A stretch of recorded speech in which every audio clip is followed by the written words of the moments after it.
जय हिंद दोस्तों। हमने पिछली कक्षाओं में कोशिका के कुछ कोशिकांगों के बारे में पढ़ा था, जो कि थे कोशिका झिल्ली और कोशिका भित्ति के बारे में हमने पिछली कक्षाओं में पढ़ा। अब हम आज कोशिका के आगे के कोशिकांग माइटोकॉन्ड्रिया यानी कि सूत्रकणिका के बारे में अध्ययन करेंगे। जो माइटोकॉन्ड्रिया है उसे हिंदी में सूत्रकणिका कहते हैं। माइटोकॉन्ड्रिया की खोज सर्वप्रथम अल्टमान नामक वैज्ञानिक ने की। जो माइटोकॉन्ड्रिया है उसके कार्य को हम देखते हैं। माइटोकॉन्ड्रिया के कार्य को, माइटोकॉन्ड्रिया का कार्य, माइटोकॉन्ड्रिया का कार्य बताते हैं। रक्त में उपस्थित हीमोग्लोबिन ऑक्सीजन को लेता है तथा माइटोकॉन्ड्रिया को दे देता है। माइटोकॉन्ड्रिया को दे देता है तथा माइटोकॉन्ड्रिया के अंदर एक साइकिल चलता है। माइटोकॉन्ड्रिया के अंदर एक साइकिल चलता है जिसकी खोज सबसे पहले क्रेब्स नामक वैज्ञानिक ने की। किसने की? क्रेब्स नामक वैज्ञानिक ने। क्रेब्स नामक वैज्ञानिक ने की। क्रेब्स नामक वैज्ञानिक ने की। माइटोकॉन्ड्रिया की खोज सर्वप्रथम अल्टमान नामक वैज्ञानिक ने किया तथा रक्त में उपस्थित हीमोग्लोबिन ऑक्सीजन को लेकर माइटोकॉन्ड्रिया को दे देता है तथा माइटोकॉन्ड्रिया में एक चक्र चलता है जिसकी खोज सर्वप्रथम क्रेब्स नामक वैज्ञानिक ने की। इसलिए इस चक्र को हम क्रेब्स चक्र के नाम से जानते हैं। इसलिए इस चक्र को हम क्रेब्स चक्र के नाम से जानते हैं। इस चक्र में एक ग्लूकोज के अणु के विखंडन से, जब एक ग्लूकोज का अणु, ग्लूकोज का सूत्र आप सबको अच्छी तरह से जानते होंगे, आप सब अच्छी तरह से ग्लूकोज के सूत्र से परिचित होंगे। C6 ग्लूकोज का सूत्र है C6H12O6। ग्लूकोज का जब एक अणु टूटता है, किसकी उपस्थिति में? ऑक्सीजन की उपस्थिति में, तो हमें प्राप्त होता है क्या? कार्बन डाइऑक्साइड प्लस जल। कार्बन डाइऑक्साइड प्लस जल प्लस ऊर्जा हमें मिलती है। अब इसको हम संतुलित कर लेते हैं। यहाँ पे 6, यहाँ पे 6 और यहाँ पर 6। ठीक है, तो हम बात कर रहे थे इस चक्र के फलस्वरूप जब ग्लूकोज के एक अणु का विखंडन होता है ऑक्सीजन की उपस्थिति में, तो हमें एटीपी प्राप्त होता है और वो एटीपी 38 एटीपी होता है। यानी कि जो कुल एटीपी मिलते हैं हमें, वह कुल मिलाकर 38 एटीपी हमें प्राप्त होते हैं, जो ऊर्जा के रूप में संचित हो जाते हैं, और कोशिकाओं में जब ऊर्जा की कमी होती है, तो ये ऊर्जा हमारे कोशिकाओं को कार्य करने के लिए प्रदान हो जाता है। अतः जो माइटोकॉन्ड्रिया है, इसे हम कोशिका का शक्ति घर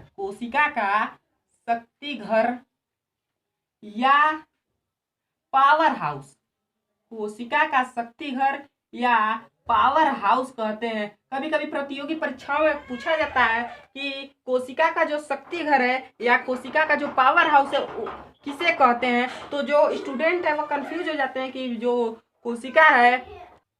हाँ, तो दोस्तों हम बात कर रहे थे कि जो कोशिका का शक्ति घर है वह किसे कहते हैं। तो कभी कभी प्रतियोगी परीक्षाओं में पूछा जाता है कि कोशिका का शक्ति घर या पावर हाउस किसे कहा जाता है। तो हमारा सही जवाब होगा माइटोकॉन्ड्रिया को, अर्थात माइटोकॉन्ड्रिया को हम शक्ति घर कहते हैं, कोशिका का शक्ति घर कहते हैं। कभी कभार प्रतियोगी परीक्षा में यह भी पूछा जाता है कि जो माइटोकॉन्ड्रिया है उसकी आंतरिक दीवार को क्या कहते हैं। माइटोकॉन्ड्रिया के आंतरिक दीवार को क्या कहते हैं।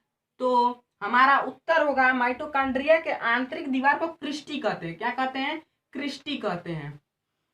माइटोकॉन्ड्रिया के आंतरिक दीवार को क्रिस्टी कहते हैं। अर्थात जो माइटोकॉन्ड्रिया है वह पावर हाउस का कार्य करता है। यानी कि हमारे जब कोशिकाओं में क्या होती है, ऊर्जा की कमी होती है, तो माइटोकॉन्ड्रिया एटीपी के रूप में जो माइटोकॉन्ड्रिया में ऊर्जा संचित रहती है वह ऊर्जा कोशिका को दे देता है तथा कोशिका अपने कार्य को करना पुनः प्रारंभ कर देता है। अब हम आगे चलते हैं गाल्जी का की। उससे पहले आप इसका एक स्क्रीनशॉट लीजिए और उसके बाद हम गाल्जी का के बारे में बात करते हैं।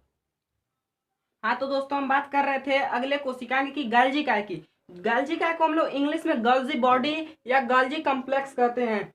गाल्जी काय की खोज सर्वप्रथम कैमिलो गाल्जी नामक वैज्ञानिक ने की, इसलिए इन्हीं के नाम पर इस कोशिकांग का जो नाम है वह गाल्जी काय पड़ गया। जो गाल्जी काय है, गाल्जी काय का कार्य जो है वह प्रोटीन का परिवहन करना या ऊर्जा आदि का परिवहन करना है। जो गाल्जी काय है वह प्रोटीन या ऊर्जा आदि को एक स्थान से दूसरे स्थान तक ले जाता है तथा जहाँ कोशिका में कमी होती है, ऊर्जा की या प्रोटीन की कमी होती है, वहां पर संतुलित करता है। प्रोटीन या ऊर्जा की मात्रा को क्या करता है? संतुलित करता है। अतः इसे हम लोग एक और नाम से जानते हैं, जो नाम है ट्रैफिक पुलिस। Traffic police. गाल्जी काय को हम लोग ट्रैफिक पुलिस, कोशिका का ट्रैफिक पुलिस भी कहते हैं। क्यों? क्योंकि यह प्रोटीन का परिवहन करता है, ऊर्जा आदि का परिवहन करता है तथा सभी पर एक नियंत्रण बनाए रखता है और कोशिका में हर जगह प्रोटीन, ऊर्जा आदि की मात्रा को क्या करता है? संतुलित करता है। इसलिए हम इसे कोशिका का ट्रैफिक पुलिस भी कहते हैं। कभी कभी प्रतियोगी परीक्षाओं में यह भी पूछा जाता है कि कोशिका का ट्रैफिक पुलिस किसे कहा जाता है, तो हमारा सही उत्तर होगा गाल्जी काय, क्योंकि गाल्जी काय ही क्या है? ट्रैफिक पुलिस का कार्य करता है। अब हम आगे बात करते हैं राजधानी की। इससे पहले आप इसका स्क्रीनशॉट लीजिए। हाँ तो दोस्तों हम बात कर रहे थे अगले कोशिकांग की, जो है राजधानी। राजधानी आप सभी लोग अच्छे से परिचित होंगे कि हमारे शरीर में 65% जल पाया जाता है। क्या पाया जाता है? जल पाया जाता है। जो कहाँ संग्रह किया जाता है? इसी राजधानी के अंतर्गत संग्रह किया जाता है। जो राजधानी है वह जो पौधे होते हैं, पौधों में बड़ा तथा जो जंतु होते हैं, जंतु में यह राजधानी क्या होता है? छोटा होता है। जंतु में राजधानी छोटा होता है। जो जंतु या पौधे होते हैं वह जल को एकत्र करके इसी राजधानी में ही क्या करते हैं? संग्रह करते हैं। अर्थात जल की कमी होने पर जो कोशिकाएं हैं, कोशिकाएं जल को राजधानी से प्राप्त कर पुनः अपना कार्य करने लगती हैं। अब हम बात करते हैं अगले कोशिकांग की, तारक काय। हाँ तो दोस्तों हम बात करते हैं तारक काय की। तो जो तारक काय है, तारक काय की खोज टी बाबेरी ने की। किस वैज्ञानिक ने की? टी बाबेरी नामक वैज्ञानिक ने की।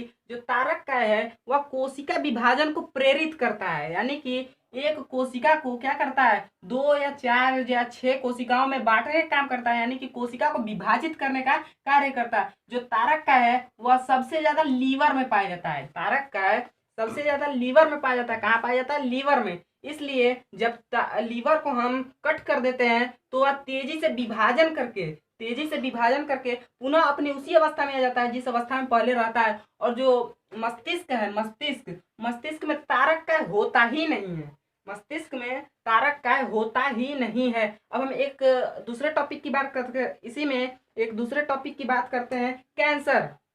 कैंसर किसे कहते हैं? कैंसर यानी कि कोशिकाओं का अनियमित रूप से बढ़ना ही क्या कहलाता है? कैंसर कहलाता है। तो कभी कभार हमने किसी के मुंह से सुना होगा या डॉक्टरों ने कभी कभार बताया होगा कि इनके मस्तिष्क में क्या हो गया? कैंसर हो गया है।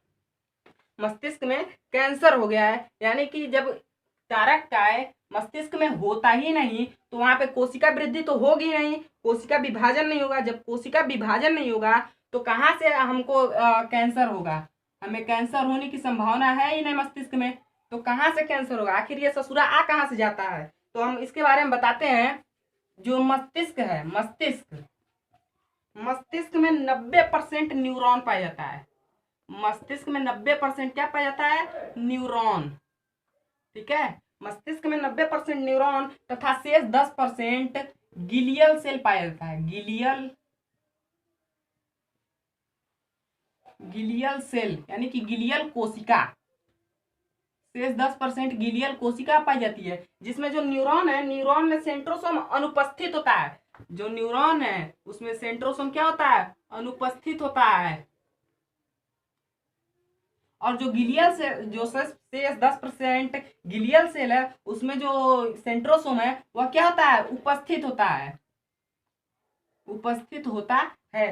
तो जो तारक का है वह 10% भाग वाले किसको, गिलियल सेल में 10% भाग वाले गिलियल सेल को विभाजित करता है, तथा यदि 10% वाले भाग में अनियमित रूप से वृद्धि हो जाती है तो वह किसका रूप ले लेता है, ब्रेन कैंसर। किसका, ब्रेन कैंसर का रूप ले लेता है, ब्रेन कैंसर का रूप ले लेता है। अर्थात हमें जो ब्रेन कैंसर है वह ब्रेन कैंसर न्यूरॉन के द्वारा नहीं, गिलियल सेल के द्वारा होती है, यानी कि गिलियल कोशिका के द्वारा होती है। इसलिए यदि कारक काय गिलियल सेल को अधिक मात्रा में विभाजित कर देता है तो हमें ब्रेन कैंसर की क्या होती है, संभावना होती है। अब हम आगे बात करते हैं इंडोप्लाज्मिक रेटिकुलम की। इंडोप्लाज्मिक, हाँ तो दोस्तों हम बात कर रहे थे अंतःप्रद्रव्य जालिका, यानी कि इसको इंग्लिश में कहते हैं इंडोप्लाज्मिक रेटिकुलम। जो इंडोप्लाज्मिक रेटिकुलम है वह कोशिका को आंतरिक ढांचा प्रदान करती है। क्या प्रदान करती है, आंतरिक ढांचा, आंतरिक ढांचा, आंतरिक ढांचा प्रदान करती है। अतः इसलिए हम इसे क्या कहते हैं, इसे कोशिका का अंतः कंकाल भी कहते हैं। क्या कहते हैं, कोशिका का अंतः कंकाल, अंतः कंकाल। कभी कभी प्रतियोगी परीक्षाओं में पूछा जाता है कि कोशिका का अंतः कंकाल किसे कहते हैं, तो हमारा सही जवाब होगा क्या, अंतःप्रद्रव्य जालिका को कोशिका का अंतः कंकाल कहते हैं। जो इंडोप्लाज्मिक रेटिकुलम है, अंतःप्रद्रव्य जालिका, इसे हम शॉर्ट फॉर्म ईपीआर में भी लिख सकते हैं। इसको शॉर्ट फॉर्म में लिखते हैं ईपीआर से, यानी कि इंडोप्लाज्मिक रेटिकुलम। जो इंडोप्लाज्मिक रेटिकुलम है वह 2 प्रकार का होता है। कितने प्रकार का, 2 प्रकार का, 2 प्रकार का होता है, 2 प्रकार का होता है। पहला है खुरदुरा, सॉरी पहला, चलिए ठीक है कोई बात नहीं, खुरदुरी अंतःद्रव्य जालिका, और दूसरा है चिकनी अंतःप्रद्रव्य जालिका, चिकनी अंतःप्रद्रव्य जालिका। तो देखिए यहाँ पे हमने बनाया है फिगर, ये देखिए रफ है, यानी कि ये खुरदुरा अंतःप्रद्रव्य जालिका है, और ये जो है ये स्मूथ अंतःप्रद्रव्य जालिका है, यानी कि चिकनी अंतःप्रद्रव्य जालिका है। तो जो रफ, अब हम बात करते हैं खुरदुरी अंतःद्रव्य जालिका के बारे में। तो जो खुरदुरी अंतःद्रव्य जालिका होती है उस पर राइबोसोम के कण चिपके होते हैं। देखिए ये देखिए राइबोसोम ने हमने बना दिया है, डॉट्स बिंदी से बना दिया, ये राइबोसोम है। तो जो खुरदुरी अंतःप्रद्रव्य जालिका होती है उसकी सतह पर क्या पाए जाते हैं, राइबोसोम पाए जाते हैं, जिसके कारण इसकी जो सतह होती है थोड़ी खुरदुरी सी प्रतीत होती है, इसलिए इसे खुरदुरी अंतःप्रद्रव्य जालिका कहते हैं। तथा जो चिकनी अंतःप्रद्रव्य जालिका है इसकी सतह पर देखिए किसी भी प्रकार के राइबोसोम नहीं पाए जाते हैं, ये एकदम सॉफ्ट होता है, चिकना होता है, स्मूथ होता है, इसलिए इसे चिकनी अंतःप्रद्रव्य जालिका कहते हैं। जो खुरदुरी अंतःप्रद्रव्य जालिका है, क्या है, खुरदुरी अंतःप्रद्रव्य जालिका, इस खुरदुरी अंतःप्रद्रव्य जालिका की तरफ से, के साइड यानी कि तरफ से प्रोटीन का निर्माण होता है। किसका निर्माण होता है, प्रोटीन का निर्माण, प्रोटीन का निर्माण होता है। और ये जो प्रोटीन है ये खुरदुरी अंतःप्रद्रव्य जालिका नहीं करती, बल्कि राइबोसोम करता है। कौन करता है, राइबोसोम करता है। इसलिए इसे हम क्या कह सकते हैं कि जो प्रोटीन है वह अंतःप्रद्रव्य जालिका में खुरदुरी अंतःप्रद्रव्य जालिका की ओर से बनता है, और कौन बनाता है, राइबोसोम बनाता है। ठीक है, तो अब हम बात करते हैं चिकनी अंतःप्रद्रव्य जालिका। चिकनी अंतःप्रद्रव्य जालिका में वसा का निर्माण होता है। किसका निर्माण होता है, वसा का। आपने कभी वसा यानी कि तेल फैट को टच करके देखा होगा, वह बहुत ही चिकना होता है। ठीक है, इसलिए इधर से क्या बनता है, इधर प्रोटीन का, सॉरी चिकनी अंतःप्रद्रव्य जालिका की तरफ से वसा का निर्माण होता है। आज के लिए बस इतना ही, तब तक के लिए जय हिंद।